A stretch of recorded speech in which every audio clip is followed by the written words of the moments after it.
Hello, friends. Tonight's podcast has a lot of different names.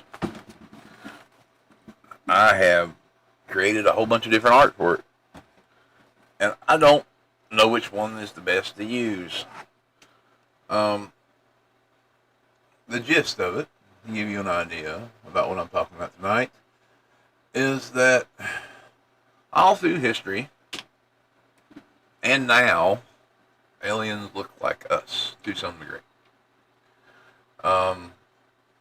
Angels manifest as us, demons manifest as us. Everything seems to be a constant thing.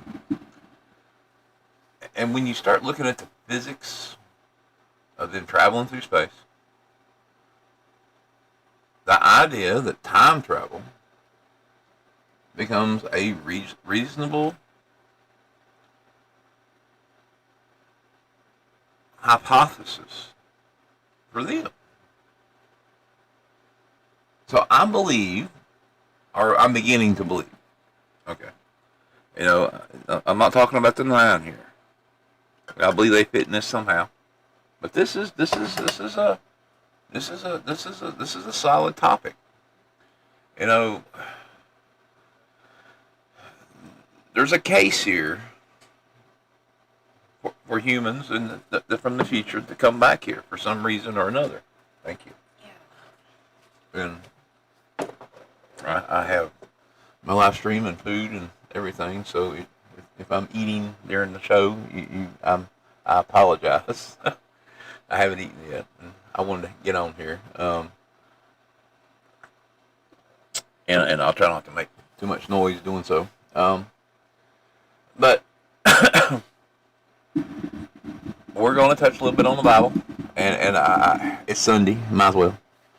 I don't want to flip out anybody, but I'm not preaching tonight, so that's not what this is about. And I want to be very clear about that. I'm not preaching. I'm not. When you talk about angels and demons and aliens and even time travelers, you briefly have to touch on the Bible to some degree and parts of it. And what I'm going to talk about tonight, for the most part, you've probably either heard in parts, in passing, from different people, or I may have spoken about before, or other people may have had ideas, or other people may have had visions and concepts, and and then there's physicists who said the same things.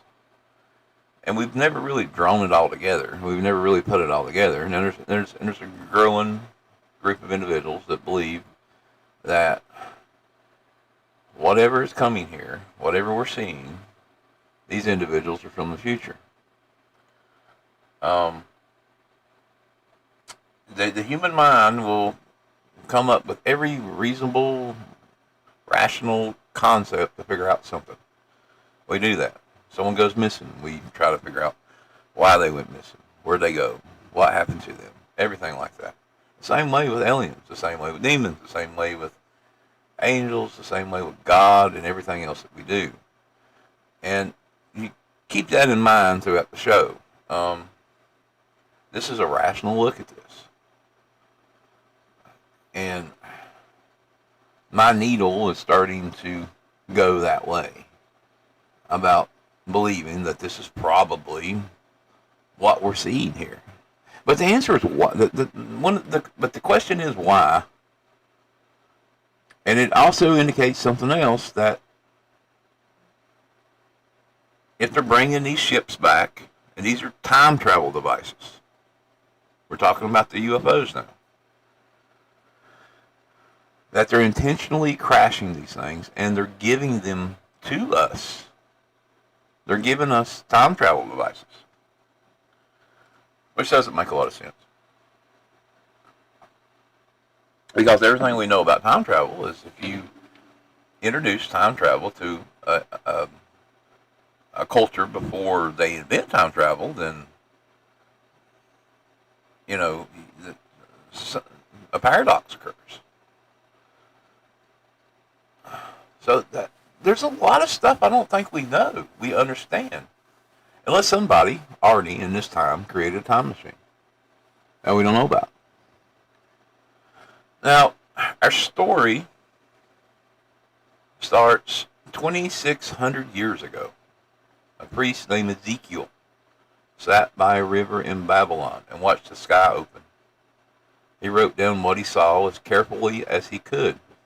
A wheel inside a wheel, moving in a direction without turning. 4 living creatures, each with 4 faces. A sound like rushing water, like an army on a march. Like something enormous trying to fit itself into a language that didn't have words for yet. And we would be the same way if we were trying to report on something that we were seeing from a riverbed. And let's be frank here. Ezekiel was probably out there drinking, wine. He may have even been sampling the herb.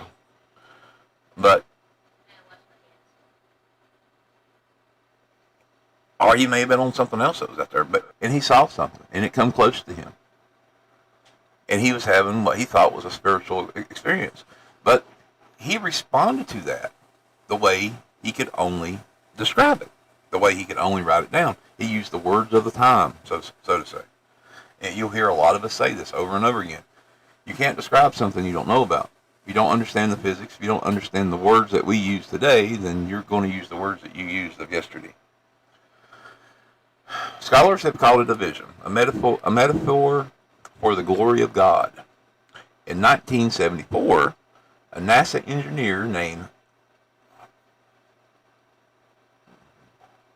thought I could say it, Jose Bloomrich, published a book meant to prove the reading wrong. It shows the Ezekiel wheel was nonsense dressed up as prophecy by fringe writers looking for ancient astronauts where there weren't any. He knew the hardware. He spent a career on it. He finished the book convinced of the opposite of what he set out to prove. He said the text reads like poetry and more like a maintenance report. A description, filtered only, vocabulary available to a man writing it down of a machine. A little over 100 years ago, 3 shepherd children in Portugal said a woman made of light told them that hadn't happened yet. Tens of thousands of people watched something happen together in the field outside of Fatima on the 13th of October of 1917, including newspaper reporters who come to debunk it and left without an explanation. Fatima is an interesting story. By the way, we're getting ready to have a total solar eclipse very soon. And it's supposed to have a crown.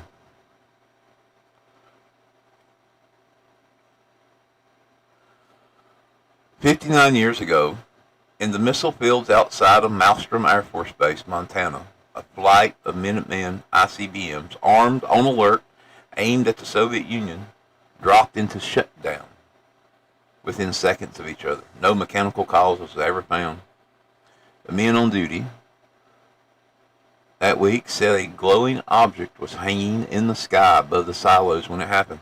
One of them, Robert Sales, spent the next 4 decades saying that on record, in front of cameras, in front of the National Press Club, next to other men who watched the same thing, and they never changed their story once.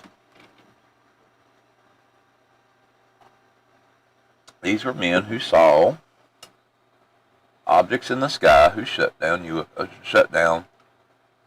what we thought were the most advanced weapons on the planet.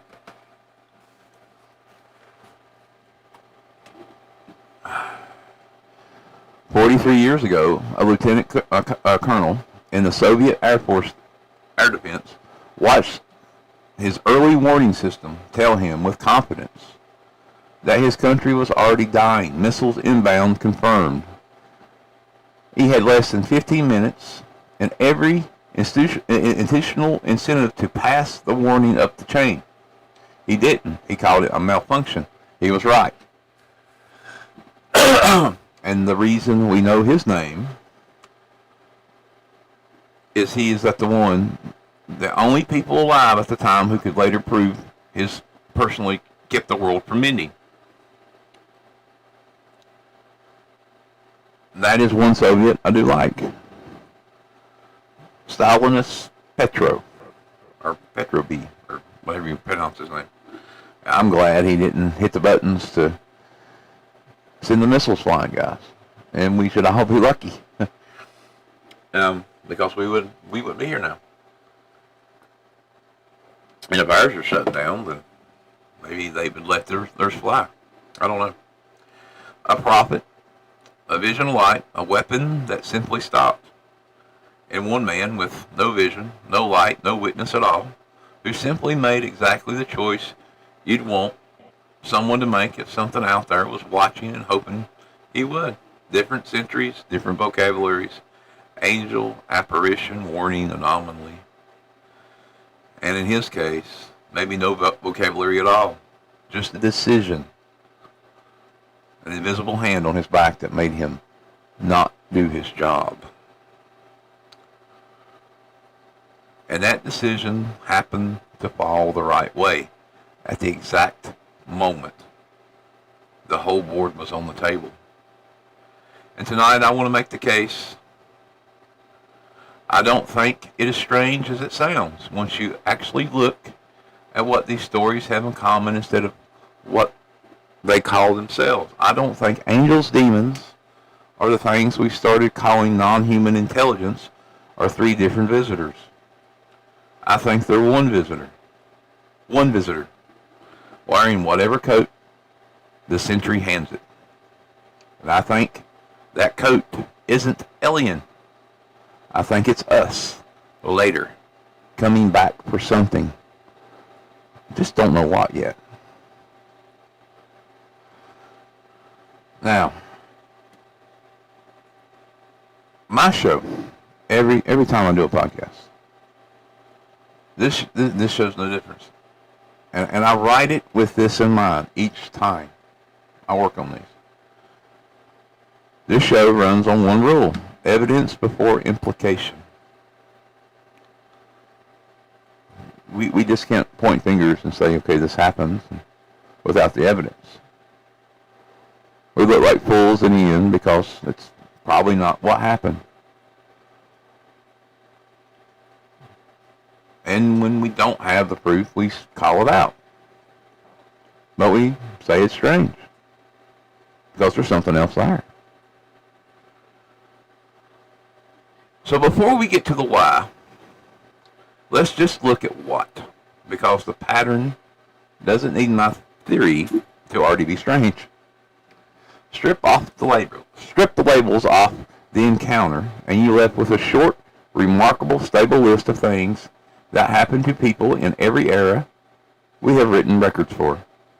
A presence that isn't bully in the way a person is physical, light or heat, wrongness in air more than flesh. A message, usually urgent, usually about the threshold humanity is approaching, the Fatima message, whatever you make of it. With explicitly about choice, war or peace, or a timeline that children were given in advance. And it's not only the Marian literature that carries that shape.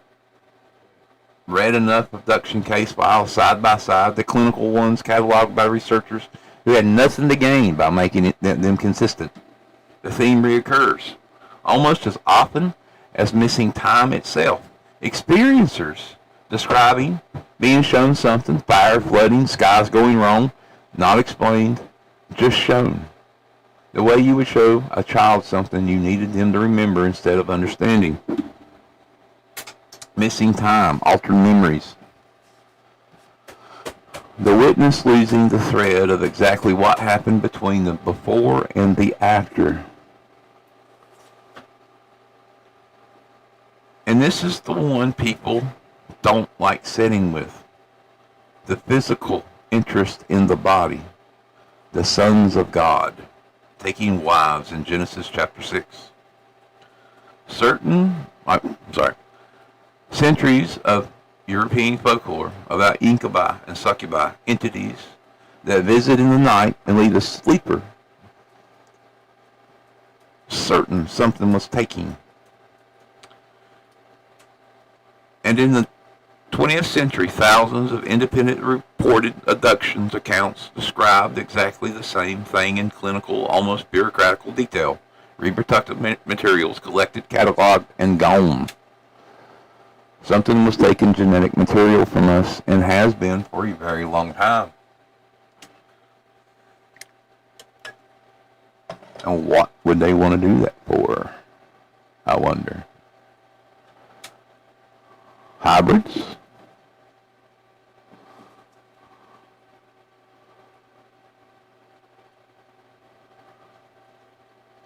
I don't think that you can't. I'm answering a question in chat. You asked, is Lucifer good?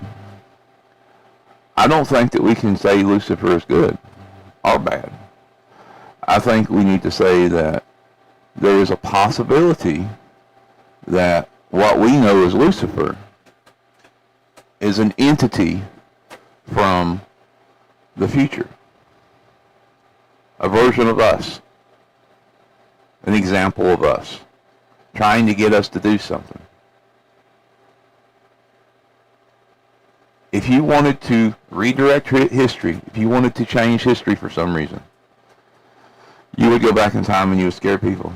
And you would try to control them. And you would try to do the different things. There could be multiple people, multiple things, multiple whatever, trying to alter and change the course of humanity. Humans fighting for humans. One side good, one side bad. I'm not saying there isn't a God. I'm saying that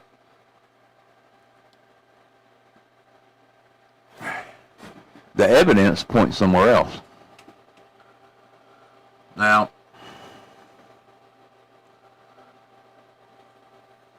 and as I said, this is not a biblical thing tonight. This is we're not trying not to do that. You know, that thread got taken seriously enough for long enough that a Harvard psychiatrist named John Malk spent the final decade of his career building a clinical case file on it. Hundreds of experiencers, no shared financial incentive, no shared culture that would explain the consistency of what they reported independently. Harvard opened an inquiry into his work. They didn't shut it down. A New York artist named Bud Hoskins spent the same era doing parallel work outside of the academy, cataloging report after report with the same features recurring like a fingerprint: small stature, large eyes, minimal reproductive presence on their own, an almost desperate focus on ours. For some reason, all of the aliens that come here have an interest in our reproductive organs, our abilities, our things that we can do with them, you know, the stuff that comes out of them, female eggs and everything else. So these angels and these demons and these things that are coming back that we're calling aliens all have an interest in the same thing.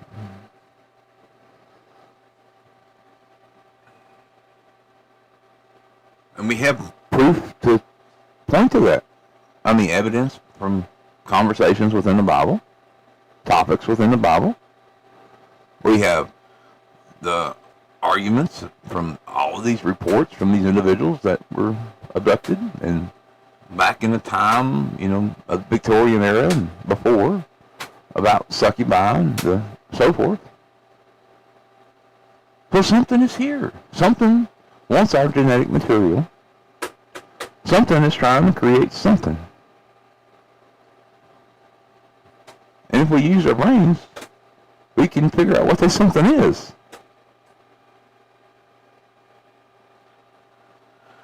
Now, we've already pulled on the thread on that part on this show. In the story, they were never from space. The case that whatever's making contact isn't crossing a distance, it's crossing a boundary. I still think that's right. Tonight I want to push it up a step further. Ask What kind of boundaries produce a being that looks at human reproductions in a way a man looks through his own baby photos? Because Alien doesn't explain the hunger in the pattern. Alien gives you a particular reason, a species that evolved on another world, under another sun, with a separate evolutionary history entirely, would be so singularly obsessed with our genetic material specifically, instead of merely studying it in a way that you would study anything else you found interesting. The only thing that would do that would be descendants. You've got to think about this. The space, the universe is vast. Okay. If there is alien life out there, it will surely not look like we look like. It will not be bipedal. It will not have the eyes, the features, and things like that. There's this thing that happens to descendants. They start looking like our children in a way. Big eyes, round faces, stuff like that. The same way with animals. We've seen it in monkeys and apes and other creatures. If you look at a cat, the reason why you find a cat either peaceful or nice, or you have to have one or whatever, is because of the eyes, the face, the mouth. It almost looks human in a way that you just can't put your finger on it. They learned that. A being that needs something from your bloodline isn't visiting your species. It's checking in on its own. And the only thing I can come up with is something has happened to theirs. On a side note, today I learned that clones, human clones, anything else, are only good up to 123 generations. And that's when they start falling apart. What if these things that are coming back are clones and they've reached their generational stopping point? And now they're trying to figure out how to fix that. And the only way to do that is to introduce new genetic material. It's just not been going very well for them. Maybe they should find the right physicist or the right doctor. Of course, you know, if you're trying to communicate with a race and a species, and you have the more advanced we get, the dumber we get in the ability to communicate with people of the past. Like, if we were able to time travel and we just jump back there somewhere, say in the past, we wouldn't be able to communicate with those people because we wouldn't know the language. We wouldn't have our cell phone with us because our cell phone wouldn't work. So we wouldn't have any access to it. But we could try and travel back, but we couldn't communicate with the people that we're traveling to go see, or the person we're trying to go find, or the thing we're trying to go do. So the further we go forward, the more of a gap there is between the present. A knowledge gap. And that's the thing we've been emphasizing on. And I think they're running into this. Whatever species this is, whatever us from the future is running into an information gap. And they're having problems. There's a reason why they want to come back, and there's a reason why they want to come here, and there's a reason why they want trying to take our genetic material to create whatever it is they're creating.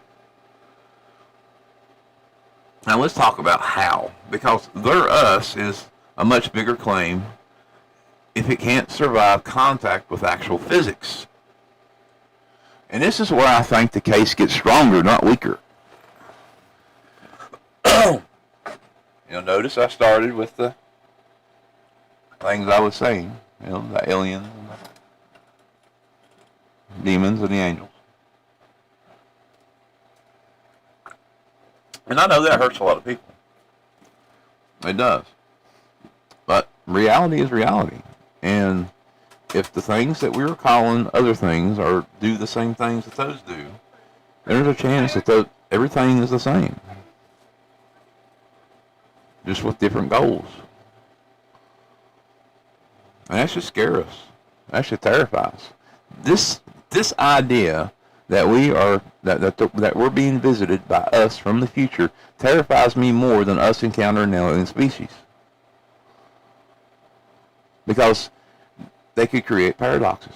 They could create, and they probably are. This probably explains half of the internet's theories about Mandela effects and other things. This might explain why we're doing AI and building all the data centers.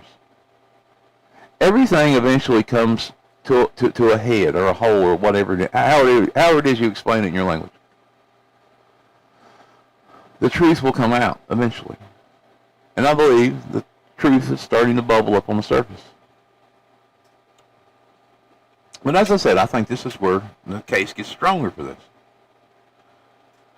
Now we'll start with the oldest problem in the field, the silence. If the universe is as big as it is, and as old as it is, and intelligent life is even remotely common, the math says we should have heard something by now. Signals, probes, wreckage, anything. Ecofemi asked the question, the famous paradox, I believe it was called, asked the question at a lunch table in 1950. More on him in another story. Of course, I might go into one more here. And nobody ever closed it out. If they're out there, where is everybody? And it is the most solid question that you can ask about aliens in the universe. If they're out there, where is everybody? Where's the wreckage? Where's the stuff flying through space? Our junk flies through space all the time. It even comes back sometimes. I think Elon Musk's car will be headed back at some point. It will probably crash into either the Mars or the Moon or something like that.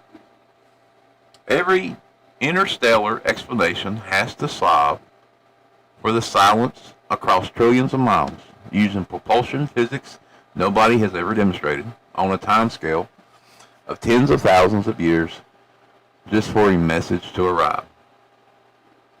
A time traveler doesn't have that problem. A time traveler isn't crossing space. They're crossing us. Same coordinates, same planet, just further down the line. No signal has to cross that dark for thousands of years. Because the point of origin isn't 40,000 years away in space. It's 40 or 400 or 4,000 years away in time. Right here, right now, snap of a finger. That's not science fiction hand-waving either. It's general relativity. Einstein's actual tested theory of gravity has never forbidden travel into the past. In 1949, a mathematician, Kurt Gödel, handed Einstein a birthday present nobody asked for, a valid solution to Einstein's own field equations, describing a rotating universe where closed loops through time fell directly with its own geometry. In 1988, a physicist, Kip Thorne, and his collaborators published a serious paper in a serious journal and worked out exactly what it would take to hold a transverbal wormhole open. Nobody built one, but nobody in that lineage of physics has ever been able to say it's impossible, only that it's hard. And I want to reflect on a conversation I had yesterday on the podcast. We were just talking about it in general. Last week we found a wormhole. An actual wormhole in space. For some reason, a wormhole opened up. Now, mind you, where we were looking at that time and whatever, that wormhole would have opened like 20 years ago. But we just call a glimpse of it now. But it proves the existence of wormholes. It proves that something was able to open up a wormhole, and we caught it on the telescope, and, well, there's something there. Okay. And here's the part that should unsettle you more than the wormhole math, or what I said about the other wormhole. It's impossible at all that physics come with a built-in answer to the objection everybody raises first, the grandfather paradox, which I admitted and tried to raise to begin with. Why doesn't a time traveler just erase their own future by changing the past? The physicist Igor Novikov, another one of those Soviet names, proposed an answer decades ago that is still being taken serious. Self-consistency. A traveler moving through a closed loop can't create a paradox. I'm not so sure, but let's continue. Because whatever they do already happened. Their trip back isn't a break in the timeline, it's a thread in it. Always was from the very first telling. Basically what he's saying is, if you travel back in time, you're not creating a paradox. You're just adding to the timeline. You were already in that timeline. It was already going to happen. You can't change fate. Which is a solid argument, I would have to say. You know, which means a visitor who already documented feature in Ezekiel's sky or the Phantom in Field or the silos was never changing our history. They were always a part of it. A loop was closed before we noticed we were standing inside it. You know, maybe we're just getting started understanding that. You hear a lot of people say that we live in a simulation. Well, here's one more for you. How do you define a simulation? A computer program. To us, that's what we're familiar with. But in reality, if you have a circular galaxy or universe, then everything within that galaxy just keeps rotating around, keeps coming in a circle. And it wouldn't matter. The universe would just continue on, and time would just continue on. And things, as we learn to do things, we could travel back and just become part of it, and back and forth. And eventually, you know, people from the future will just integrate with us all the time. It's just the way it's supposed to be. You know, I'm sure there's some fear of what will happen, but and maybe little changes will happen. And maybe they are. And maybe they're happening now. You know, I never intended to do this story.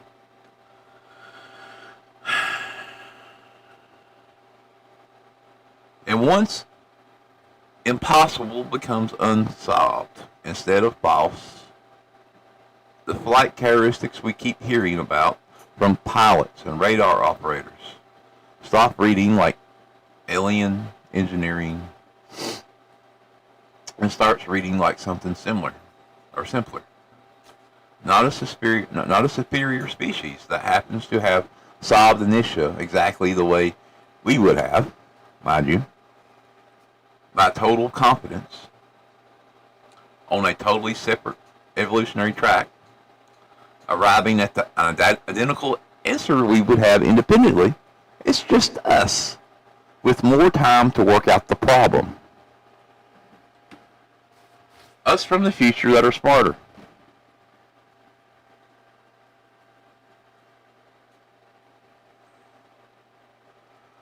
Now,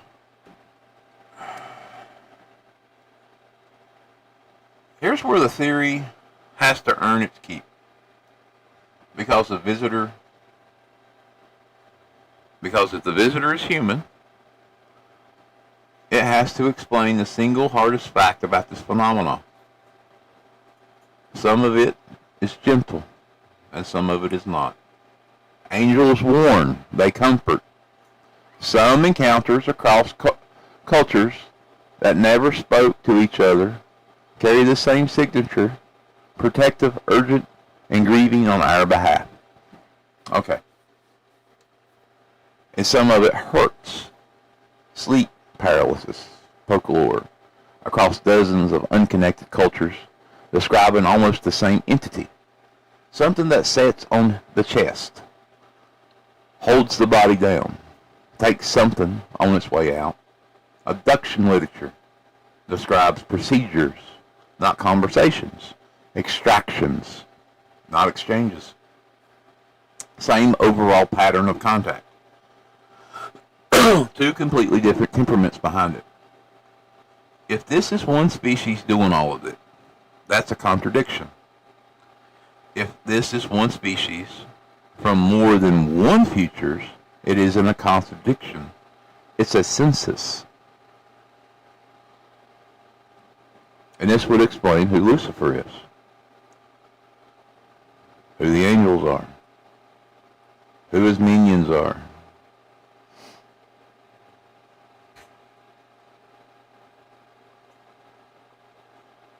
A closed loop doesn't require there to only be one destination down the line. If the branch's points are real, if history really can go more than one way from here, then humanity's future isn't a single place a traveler comes from. It's arranged for them.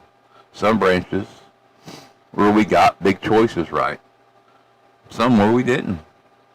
A visitor arriving from a branch where humanity solved its worst problems has every reason to come back. Gentle. Warn us off the mistake. Nudge the boat. Stop the button from getting pushed. Because that averted whatever. And it's why they exist at all. They're protecting their timeline, our timeline, and producing the same act of protecting us. A visitor arriving from a branch where we didn't, where the collapse came anyway, where the bodies adapted to something none of us would choose, where reproduction itself becomes the emergency, has a completely different reason to come back, not to warn, to take. Because whatever's left for them still needs a way to keep existing. And the only unbroken copy of what they used to be is us right now, still walking around with the genetics they lost. That's not two species. That's a report card.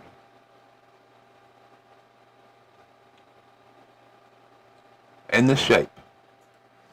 Small, large-eyed, sexually diminished, obsessively focused on collecting what it no longer has. Stop looking like alien anatomy and start looking like something much closer to home. Adaptation. Scarcity. Whatever a body does to survive an ending we haven't lived through yet, but might.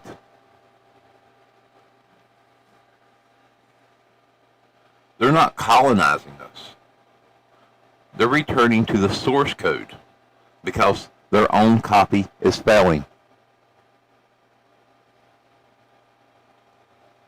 Thank you, Bardo. Now,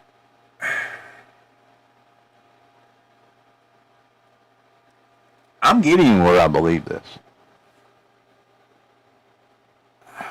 I believe that we are coming back from the future to study, investigate, change, tell, alter someone's memory. Like the Miami Mall incident. You had the aliens show up and they come in and they put all these weird thoughts into people's heads. Maybe the thoughts they were putting in those people's heads were people who would go on to do something we didn't want them to do.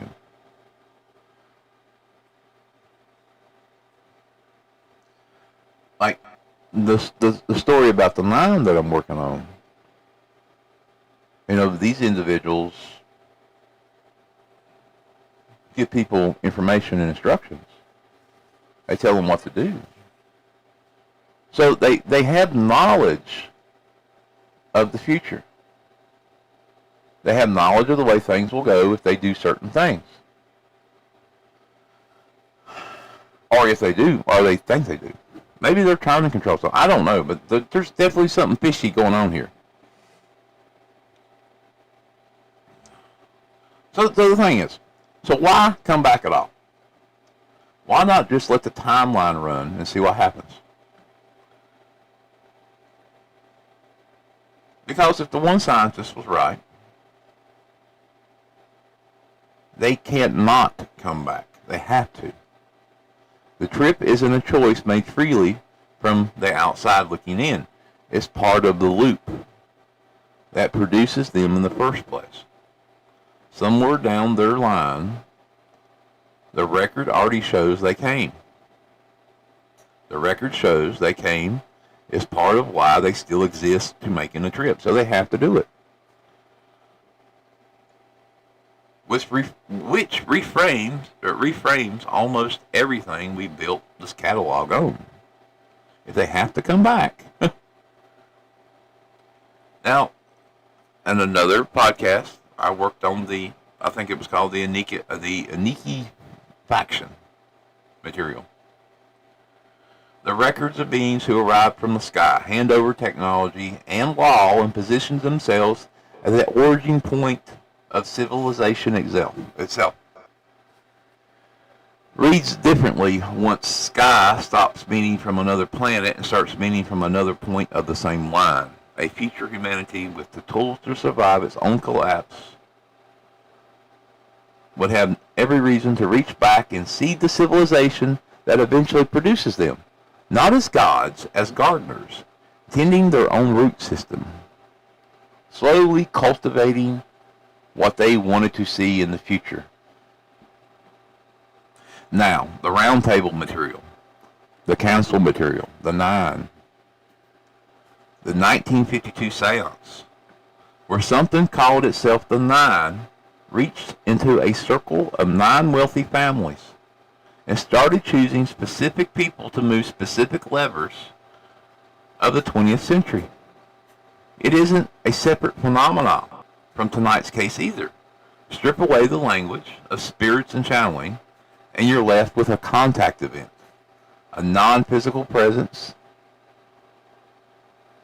arriving through a threshold instead of a vehicle, selecting a particular people whose decisions it already has a reason to care about. If a traveler can cross centuries at all, crossing through a seance table instead of an open sky, and is a detail, not a different phenomenon. Same visitor, different door.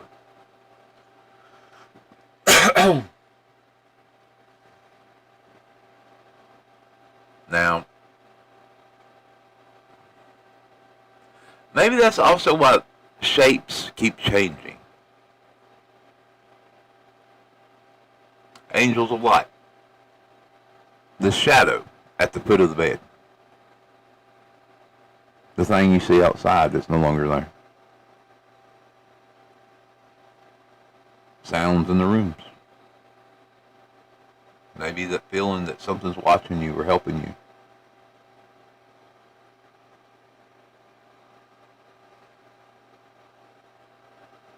You know, or a small gray figure with black eyes. Or it could be a voice through a medium in a seance table. Different interfaces. Built for different receivers. All pointing back to the same origin. Because what's arriving may not be fixed form at all. We have tracked plasma-based non-biological candidates for UAP phenomena on this show before. A traveler who isn't required to bring a body with them wouldn't need a consistent shape. They need whatever shape they got the message through to whoever was standing in front of them in whatever century or country they landed in.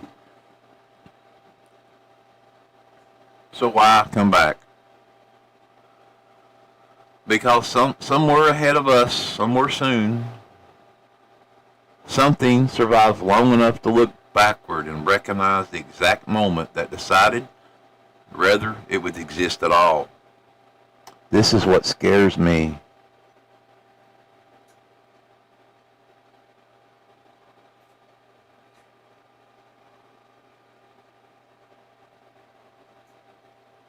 I'm confused.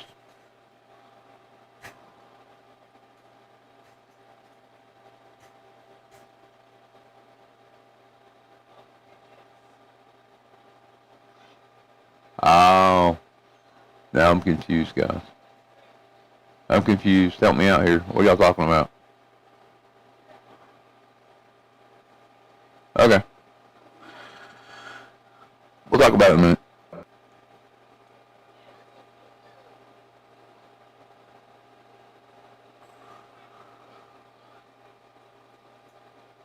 So anyway, so why come back? Because somewhere ahead of us, something survives long enough to look back and recognize the exact moment that decided whether it would exist at all. And it can't help but return to it. Every religious tradition on this planet independently describes a presence that shows up at the hinge points, the wars, the buttons, the choices, and tries and gently and violently bends the outcome toward a version of the future it needs to be born from. That's not first contact.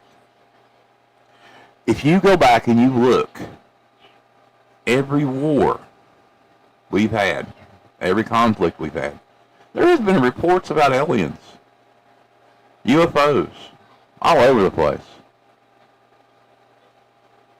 I think that's one of the reasons, the Russian-Ukraine thing and the stuff in Iran and Israel. I think this is why we're seeing all this stuff. And this is why they're talking about this stuff. And why they expect, because people will start asking questions, the hotter these conflicts get. Because they're going to see more and more things.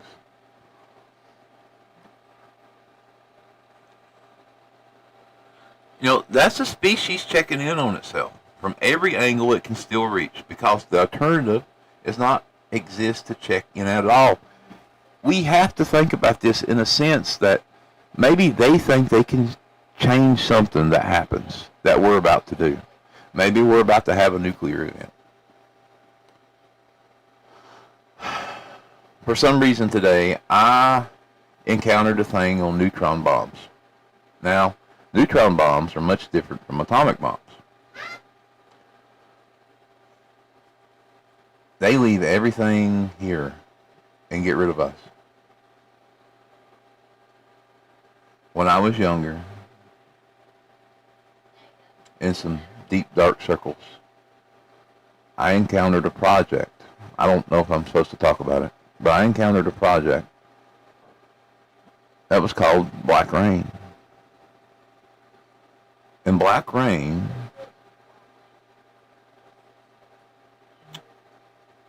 let me describe it to you.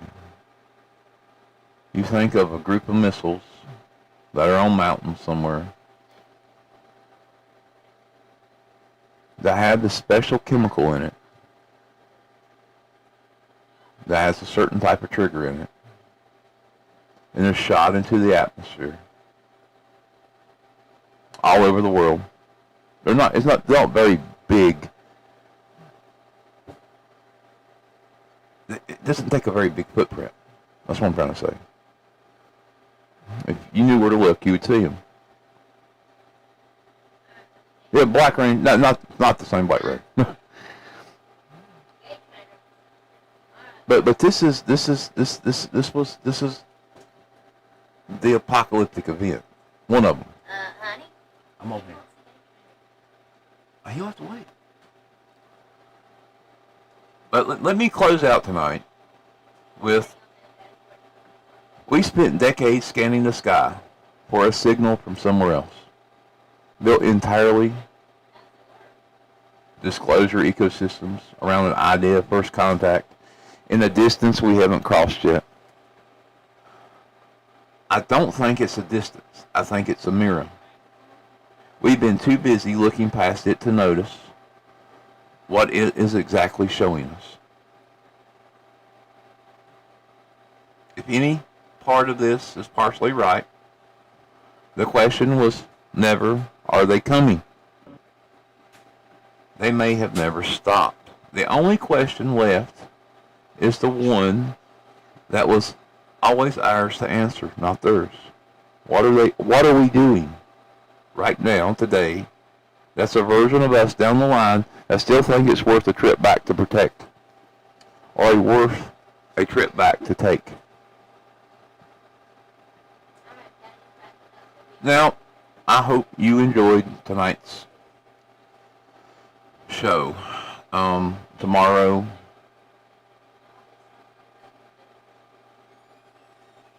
morning, you'll have another thing of the story.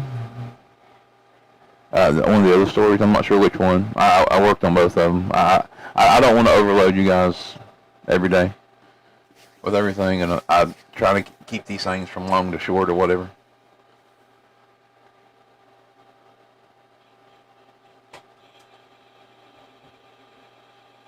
Yeah. Good night, everybody. Thank you. I'm glad you enjoyed it. There will be more on this topic. I want you guys to know. So when you see this again, you know this is what this is about. Because I have like a ton of more information on it. We definitely need proof from them. You know, we need to stop. We need to go from the point of, okay, accept the fact that something's coming back and that something's here and that we're dealing with something. What we can. I don't see why we all can't universally agree on that. I'm just saying that now. We have to universally agree that there is something out there that's coming here. Okay. May not be what we think it is. It may not be what we want. It may not be what it is. It may not be future us, future them, whatever. Yeah, but it wouldn't be future you. It would be future them. Think about it this way. Let's say all of these elites go into bunkers and they go down, okay? And they have this massive nuclear weapon that goes off, or neutron or whatever. And, they're in these large government compounds, and they keep on going, and they keep it working for a couple hundred years. Well, at some point, they're going to learn other things because, they're taking the scientists and everything else with them when they go. I mean, there's going to be trucks that pull up to these places and take these people out of their homes, away from their families, and lock them into cages in underground bunkers if they expect something really bad to happen. This is going to happen. It's part of the protocol. We can talk more about that later if you want to.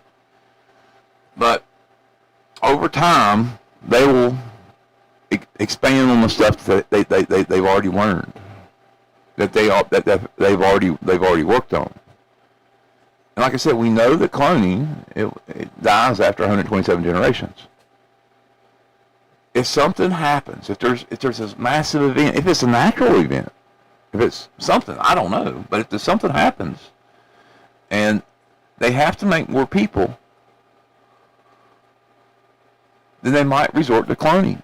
And maybe after cloning and changing and modifying and trying to figure out a way to survive the surface or whatever planet we go off to,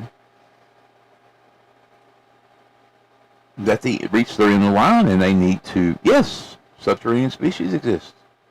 Think about the old book from, what is it, Time Traveler, H.G. Wells.